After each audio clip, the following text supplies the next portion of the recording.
हर पक्षी पशु के रूप में भगवान है।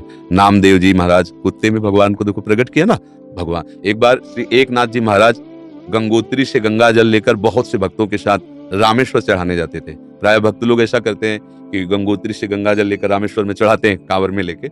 ऐसे ही हो जा रहे थे। जब रामेश्वर जी के पास पहुंचने वाले थे तो देखा एक गधा प्यास से तड़प रहा है, मतलब ऐसा दिखाई दे रहा है।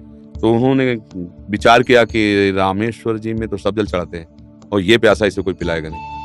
गंगोत्री से लाए थे रामेश्वर जी के लिए, नजदीक गए और गोद में गधे का सर लिया और हर हर महादेव करके पूरी गंगा जल जे ही गंगा जल पिया। तो और जो साथी थे सब हंसने लगे, यार मतलब इतनी मेहनत करके वहां से लाए और पास ही आ चुके थे रामेश्वर के, वहां नहीं चढ़ा, गधे को पिला दिया। वो तो रामेश्वर जी गए और वहां रामेश्वर आ गए।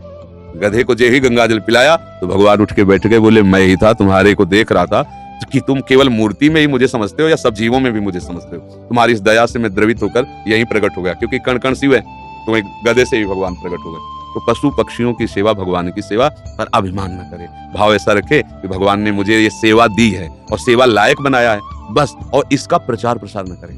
प्रचार प्रसार करने से सेवा का जो सुकृत होता है वो नष्ट हो जाता है। जैसे आप यार मित्रों से और बहुतों से हम तो ऐसा करते हैं, हम मतलब ये बात जैसे आप संत से या गुरुजनों से कहे वो बात अलग होती है, बस इसके बाद फिर से गुप्त। अगर कोई कहे भी कि सुना है कि आपने पक्षियों की बहुत सेवा करते हो, अरे हम अपनी सेवा नहीं कर पाते पक्षियों की क्या, मतलब उसे हमें दबाना है। हमसे पाप बन जाए तो कह देना है, पुण्य बन जाए तो छुपा लेना है, पर अपने लोग उल्टा करते हैं। पुण्य बनेगा तो पोस्टर छपवा देंगे और पाप बनेगा तो कसम खा लेंगे कि किया ही नहीं है।